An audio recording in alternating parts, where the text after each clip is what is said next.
هذه إذاعة إرنا. الفضليات والأفاضل متابعي إذاعة أرنا حيثما كنتم وحيثما يصلكم بثنا، أهلا ومرحبا بكم في مسهل البرنامج العربي لهذا اليوم الأربعاء 5 من فبراير. كما عودناكم مستمعي ومستمعات الأفاضل، نستهل برنامجنا معكم ابتداء بنشرة للأخبار، وضمن برنامج متابعة الأسبوعي يستضيف الزميل أحمد شريف الأستاذ إبراهيم إدريس سليمان صاحب دار أدال للنشر والطباعة، ويتناول معه مشاركة الدار في معرض القاهرة الدولي للكتاب. قبل ذلك مستمعي ومستمعات الأفاضل، أقدم لكم نشرة للأخبار فيما يلي أبرز عناوينها. رئيس وزراء إسرائيل يجري محادثات حول إبعاد مهاجرين إريتريين إلى أوغندا. إعلان حالة الطوارئ في الصومال بسبب أسراب الجراد. الذكرى 22 لرحيل الإعلامي والشاعر عبد الحكيم محمود الشيخ. كانت مستمعي ومستمعات الأفاضل تلكم عناوين النشرة، وإليكم تفاصيلها من إذاعة أرانا. هذه إذاعة إرنا. تفيد مصادر لإذاعة أرنا بأن رئيس الوزراء الإسرائيلي بنيامين نتنياهو، والذي قام بزيارة إلى أوغندا يوم الأحد الماضي، التقى خلالها الرئيس الأوغندي يوري موسيفيني ورئيس رواندا بول كاغامي. وقالت المصادر بأن إحدى نقاط المحادثات مع الزعيمين الأفريقيين تركزت حول إبعاد مهاجرين إريتريين من إسرائيل إلى البلدين. ورافق رئيس الوزراء الإسرائيلي وفد كبير يضم رئيس جهاز الموساد يوسي كوهن. الجدير بالذكر بأن إسرائيل تضم حوالي 30,000 مهاجر إريتري، أغلبهم غير مقيم، وكانت قد دخلت في اتفاقيات سابقة مع كل من رواندا وأوغندا بغرض نقل المهاجرين إلى البلدين. وبالفعل وصل عدد من المهاجرين ومن ضمنهم إريتريين إلى رواندا ضمن هذه الترتيبات. من ناحية أخرى، أثارت الأنباء حول لقاء رئيس مجلس السيادة السوداني الجنرال عبد الفتاح البرهان برئيس الوزراء الإسرائيلي في أوغندا موجة من السخط، خاصة في ظل تصريح وزير الإعلام والخارجية السودانيين بعدم علمهما بالأنباء التي تشير إلى لقاء الزعيمين في عنتيبة. وقال صحيفة تايمز الإسرائيلية عن مكتب رئيس الوزراء الإسرائيلي قوله بأن اللقاء بين الجنرال السوداني ورئيس الوزراء الإسرائيلي تم في منزل الرئيس الأوغندي. أعلنت الحكومة الصومالية حالة الطوارئ في البلاد، وطلبت مساعدات دولية عاجلة في مجال مكافحة أسراب الجراد. وكانت أسراب الجراد التي غزت أجزاء من شبه القارة الهندية والسعودية واليمن وإريتريا والسودان قد هددت هذه البلدان بفشل المواسم الزراعية فيها، خاصة وأنها خلال 25 سنة الماضية ألحقت أضرارا كبيرة بالمحاصيل في كل من الصومال وإثيوبيا، وأسهمت تلك الأسراب في نقص كميات المحاصيل مما هدد حياة السكان. ناحية أخرى، أعلنت باكستان أيضا حالة الطوارئ وطلبت مساعدات دولية لمكافحة أسراب الجراد التي غزت البلاد. وكانت منظمة الزراعة والأغذية التابعة للأمم المتحدة قد حذرت قبل عدة أشهر من احتمال توالد الجراد بكميات كبيرة وهجرتها من غرب آسيا إلى أفريقيا، مما يؤدي إلى تدمير المحاصيل الزراعية في البلدان التي تمر بها. وكانت نفس المنظمة قد طلبت مساعدات دولية تقدر ب$70 مليون لمكافحة الأسراب والقضاء عليها. يصادف اليوم 5 من فبراير الذكرى 22 لرحيل الإعلامي والشاعر الإريتري عبد الحكيم محمود الشيخ، والذي غادرنا في مثل هذا اليوم من عام 1998. ولد الفقيد عبد الحكيم في مدينة مدني بالسودان، ودرس بها الابتدائية والثانوية، وسار على خطى والده وأشقائه في الالتحاق بمسيرة الثورة الإريترية في عهد مبكر، حيث عمل في صفوف الحركة الطلابية الإريترية والتحق بالميدان في عام 1987، وتلقى دورة تدريبية في القوات الخاصة وساهم في معارك تحرير عصب. بعد التحرير عمل الإعلامي الراحل كصحفي ومترجم في صحيفة إريتريا الحديثة، ووضع بصمته بشكل خاص في ملحقها الثقافي الذي كان يصدره تحت عنوان نحو ثقافة ديمقراطية فاعلة. وللراحل حكيم قصيدة شهيرة تحت عنوان يبدو عليك البحر في هذا الصباح، وهي تسجل مأثرة تحرير مدينة مصوعة التاريخية والتي رحل قبل أيام من الاحتفال بعيد تحريرها. رحم الله الفقيد الراحل عبد الحكيم محمود الشيخ، والذي سجل اسمه بحروف من نور في مسار الثقافة الإريترية. بهذا الخبر مستمعي ومستمعاتي الأفاضل، نكون وإياكم قد وصلنا إلى نهاية نشرتنا الإخبارية، وهذا تذكير بأبرز عناوينها. إذاعة إرينا، صوت مستقل لإريتريا. رئيس وزراء إسرائيل يجري محادثات حول إبعاد مهاجرين إريتريين إلى أوغندا. إعلان حالة الطوارئ في الصومال بسبب أسراب الجراد. الذكرى 22 لرحيل الإعلامي والشاعر عبد الحكيم محمود الشيخ. استمعتم فيما مضى مستمعي ومستمعاتي الأفاضل إلى نشرة للأخبار قدمناها لكم من إذاعة إرينا. متابعة طيبة أتمناها لكم مع ما تبقى من فقرات برنامجنا. إذاعة إرينا، صوت مستقل لإريتريا. المستمعون الكرام، السلام عليكم ورحمة الله وبركاته، وأسعد الله أوقاتكم بكل الخير. ها نحن سادتي نلتقيكم في حلقة جديدة من هذا البرنامج، ويسرنا سادتي اليوم أن نكون في معية أحد العقول المثقفة والكوادر العلمية والأكاديمية والمهتم بالقلم والكتابة والنشر. معنا حبيبنا الأستاذ إبراهيم إدريس، القائم بأعمال دار أدال للدراسات والثقافة والنشر، المتواجد حاليا بقاهرة المعز، والمعرض أي معرض الكتاب الدولي في نسخته 51 بالقاهرة. وأن تكون في القاهرة طبعا هي أن تكون في الدنيا. أستاذ إبراهيم، نحن اليوم سعيدين، يعني سعادتنا ما نقدر نصفها كيف، ولكن يعني شكرا لمعرض القاهرة، شكرا للقاهرة، شكرا لهذه الوسيلة التي جمعتنا بك. تفضل في إذاعتك أستاذ إبراهيم. هذه إذاعة إرينا. يطيب لي أن تكون أنت محدثي ونافذتي للوصول لمستمعيك الكرام، وممنون لك بحسن المبادرة، كما أعزز على أنه العمل الثقافي دوما يتطلب مساهمة كل الأطراف، ويكون أجداهم من له علاقة بالهم الثقافي مثلك في قصائدك التي كانت متوالية قبل وأثناء قبل الدولة وأثناء هذه المرحلة التاريخية من التحولات نحو ثقافة وطنية ديمقراطية عريضة. شكرا أستاذ أحمد. شكرا لك حبيبنا أستاذنا إبراهيم إدريس. الآن حيث أنت في معرض القاهرة الدولي، ونحن والله يعني أنت كاميرا ديجيتال، يعني لو أتحنا لك بالساعات ممكن تخطنا في الصورة، فخطنا في الصورة إذاعيا. أستاذ إبراهيم، طبعا أنت كبير عليك أن نقول لك رد على سؤالنا وهكذا. تفضل يا سيدي، سوح كما تشاء في معرض القاهرة. لك الشكر. معرض القاهرة الدولي للكتاب هذه هي الدورة 51.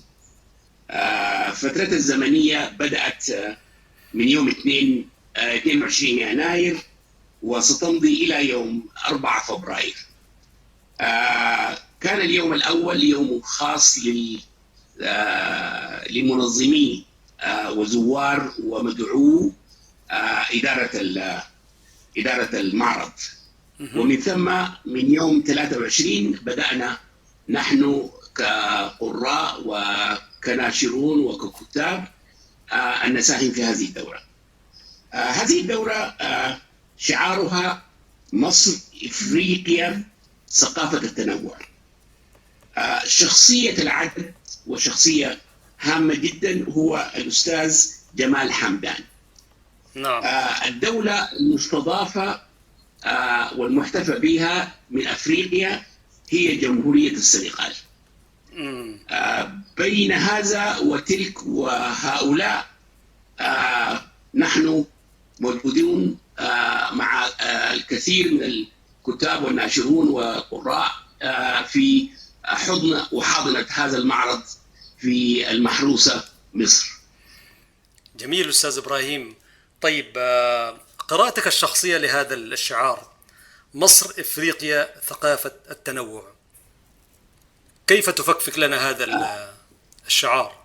يتزامن هذا الشعار مع دولة مصر. هي النهارده في هذه الدورة في الاتحاد الأفريقي تقود هذه الدورة، فمن الطبيعي بمكان أن كل أجهزة الدولة وخصوصا القوى الناعمة التي تعمل في إطار المساقفة والحوار أن يكون شعار هذا المعرض متزامن مع الخطاب السياسي أو الدور السياسي التي تقوم به الدولة المصرية في عودتها نحو تفعيل دور مصر التاريخي الذي غيب في فترات سابقة، وعاد النهارده مزدهرا وأجملها هذا المعرض اللي هو يمثل جسرا للتواصل بين الفكر والعقل الأفريقي في شماله أو غربه أو جنوبه أو شرقه أو وسطه.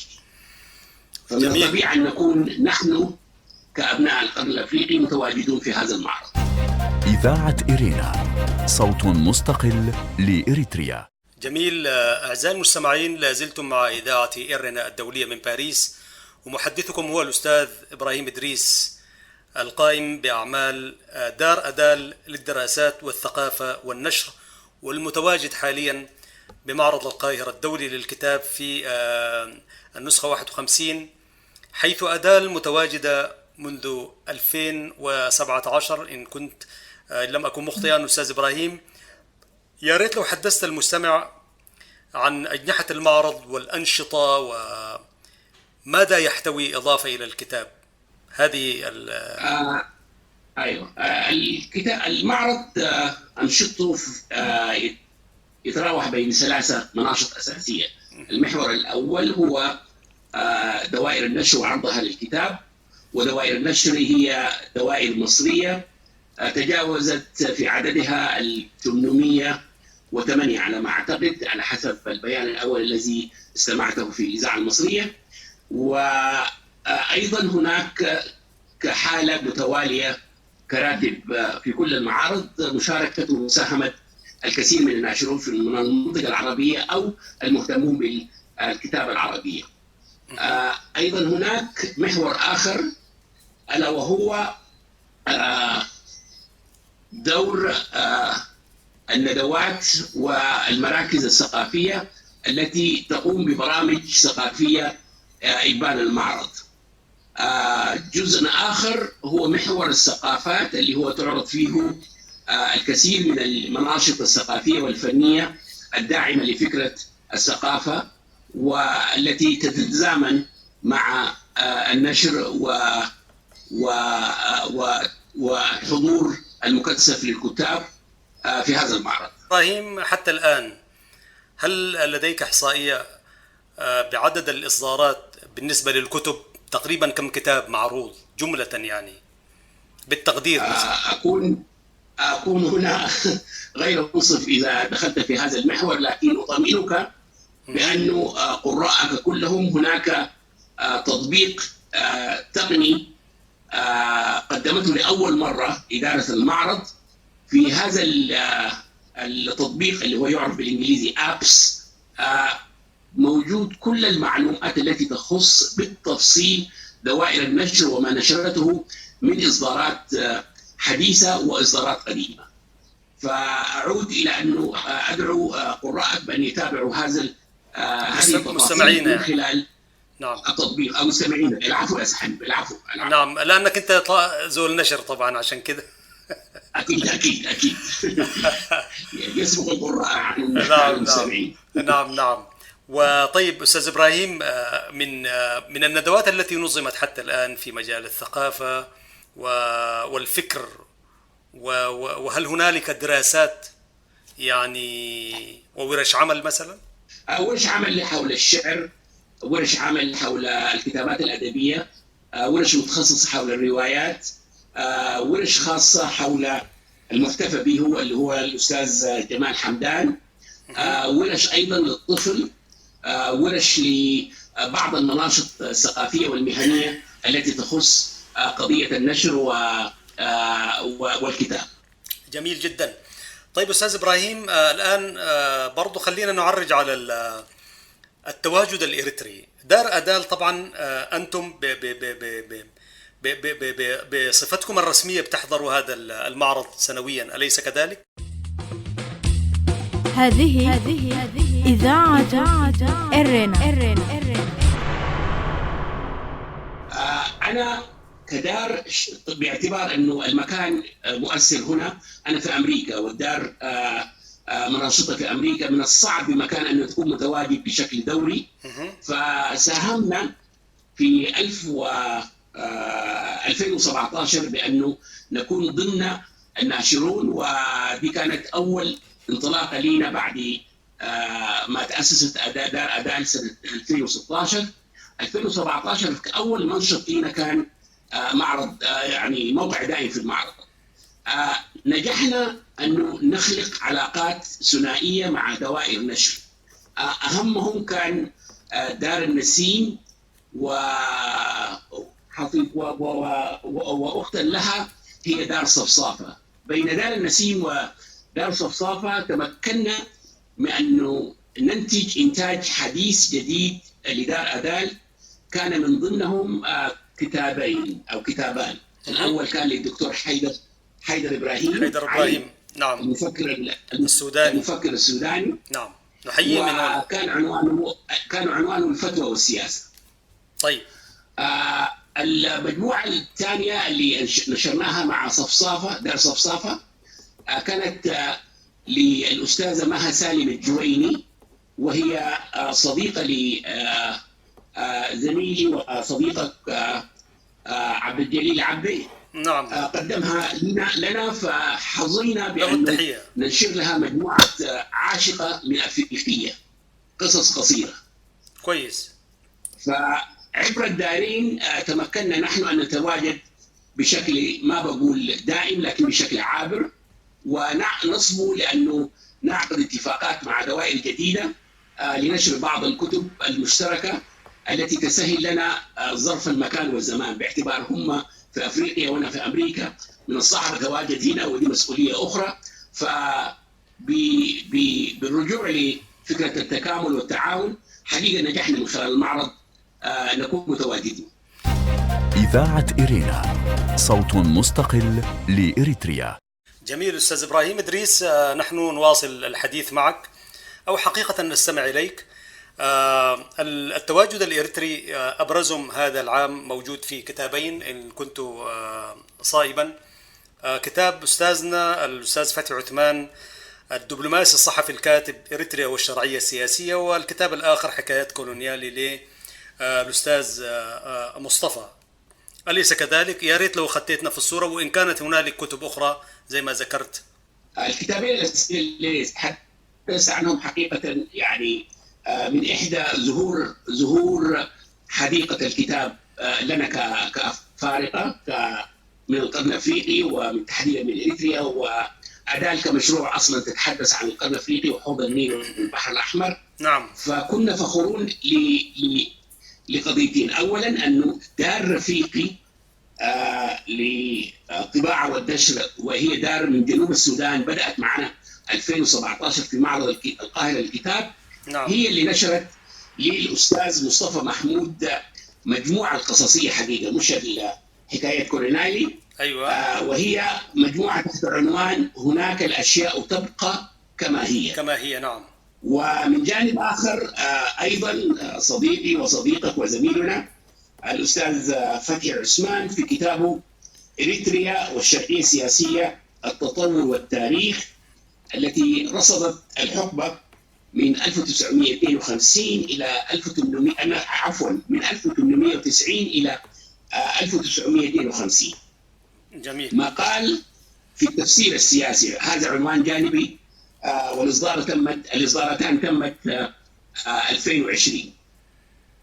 ممتاز. طيب، ورشح إلى الأخبار أنه كتاب إريتريا والشرعية السياسية التطور والتاريخ يعني كان له في مستوى المبيعات كأكبر كتاب. هل هو في الجناح الإفريقي أم على مستوى أجنحة المعرض كلها للكتاب؟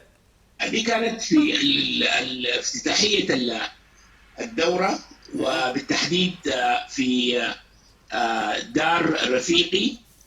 في الفترة الأسبوع الأول لوحظ وشهدت على ذلك أنه كتاب الأستاذ فتحي كان من أهم الكتب المشترى من الدار.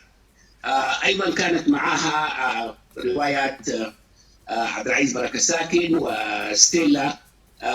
ثلاثتهم كانوا في صدارة المبيعات، ولحقتها أكثر قبل محاولة تدشين المجموعة القصصية للأستاذ مصطفى. أيضا لوحظ أنه هناك الأشياء تبقى كما هي، أيضا تابعت هذا النجاح الذي استهله كتاب الأستاذ فتحي. وعندما نتحدث إليك أستاذنا إبراهيم إدريس تبقى الأصوات والأفكار والبهاء كما هي يعني. أستاذ إبراهيم، نحن قربنا في الخواتيم. أولا لابد أن نزدي بالتبريكات الحارة لأستاذنا مصطفى محمود على تواجده في المعرض، وكذلك الدبلوماسي الصحفي الكاتب أستاذنا فتحي عثمان وكل الذين يتواجدون. سؤال يطرح نفسه أستاذ إبراهيم، دار أدال بما تطلع به من مسؤولية وتواجد، وهو شيء مشرف يعني ارتباطا بالدلالة التاريخية لأدال وأبعاد السياسية والنضالية والوطنية، لماذا لا تتواجد هذه الدار حيث يتواجد الإريتريون في المهاجر والشتات؟ إن كان صاحب الدار شخصا واحد فمن الصعب أن يمزق إلى هذا الشتات. إلا أنه أمثالك أنت بتعطيني فرصة دلوقتي عشان أصل للقارئ، وهي ده هو المطلوب حقيقة، هو العمل الجماعي. النهارده العالم أصبح قرية صغيرة، ليس هناك حكر على الحراك في مستوى المهاجر، فقط يفترض أن نطور أدوات المؤسساتية بعيدا عن التخندق. إذا تمكنا من خلق مؤسسات ثقافية ومعارض ودورات ورش للعمل الثقافي والفكري، من المؤكد كثير من الحاذبون على مسألة الثقافة، إذا كانت أغنية أو مسرح أو سينما أو كتاب أو رواية أو دراسة، بلا أدنى شك لو توفرت الحاضنة المؤسساتية والتي تصب لها أدالا بالأساس أن تكون هي المنبر والإطار والجسر الذي يقربنا في هذا الشتات وذاك الوطن. جميل جدا. حكاية وزع جسمي في بلاد كثيرة كما ذكرني ببيت شعر لتأبط شر. يعني يقال في الأثر أنه واحد قال يا أخي دار أشوف من هو هذا التأبط شر، فجيء به تأبط شرا، وهو أعتقد كان ملك يعني أو زول جاه سلطان. فلما رأى تأبط شرا لقاه رجل نحيف يكاد أن ينكسر يعني، فقال له فضحك. وتأبط شرا من الصعاليك العرب، ورجل شهم، رجل يعني ذو مروءة يعني. فطوالي لما ضحك عليه فقال له أتهزأ بي أن سمنت وأن ترى علي شحوب الحق والحق جاهد، أوزع نفسي في نفوس كثيرة وأحسو قراح الماء والماء بارد، فإن امرؤ عافي إنائي شركة وأنت امرؤ عافي إنائك واحد. فذكرتني بهذه وأنت يمكن أن تكون أكثر من ذلك أستاذ إبراهيم، لكن ما أشرت إليه نقطة مهمة جدا. هذه إذاعة إرنا. نعم. تعاهدك وتعاهد الآخرين بوجودنا في إطار الزمن الديجيتال اللي هو الزمن الرقمي، ووجود الإلكترونيات ووجود أمثالك وغيرك من المنافذ الثقافية والمعارض التي تقام، مثلا معرض الكتاب عندكم في مالبورن، معارض أخرى في أوروبا، في مهرجانات متعددة في إريتريا وفي الخارج، نأمل أن نكون حاضرون بما ملكت أيدينا من قوة وعطاء في أن نقدم الآخر بشكل يليق بهذا الأدب الإريتري الرائع. إذاعة إرينا، صوت مستقل لإريتريا. جميل جدا أستاذ إبراهيم. طبعا كما ذكرت إنما المرء بأصغريه قلبه ولسانه، ما في شك يعني. وبما يتعلق في المنتدى والثقافة هنا الآن، في المنتدى الثقافي الإريتري هو داب مؤسس، فإن شاء الله الزملاء يستمعوا ويستفيدوا من هذه الفكرة.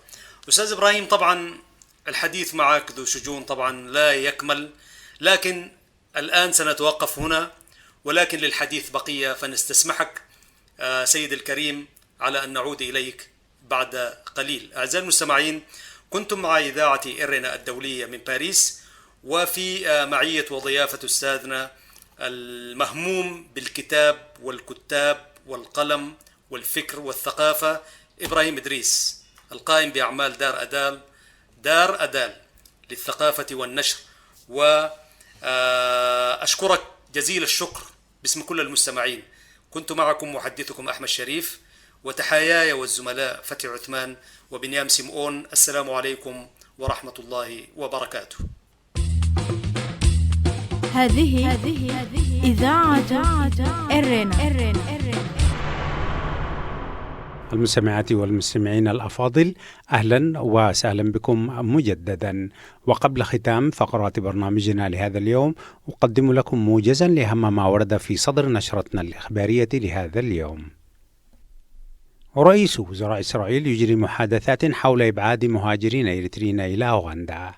تفيد مصادر لإذاعة إرينا بأن رئيس الوزراء الإسرائيلي بنيامين نتنياهو الذي قام بزيارة إلى أوغندا يوم الأحد الماضي التقى خلالها الرئيس الأوغندي يوري موسيفيني ورئيس رواندا بول كاغامي.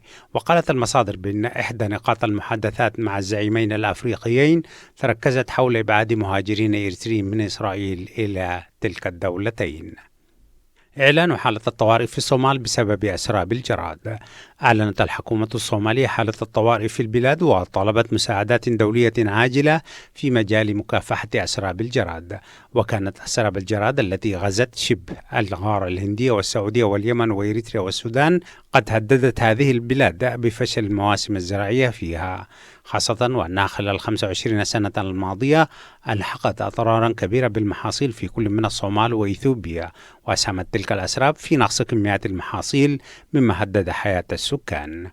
الذكرى 22 لرحيل الإعلامي والشاعر عبد الحكيم محمود الشيخ يصادف اليوم 5 فبراير الذكرى 22 لرحيل الإعلامي والشاعر الإريتري عبد الحكيم محمود الشيخ، والذي غادرنا في مثل هذا اليوم من عام 1998.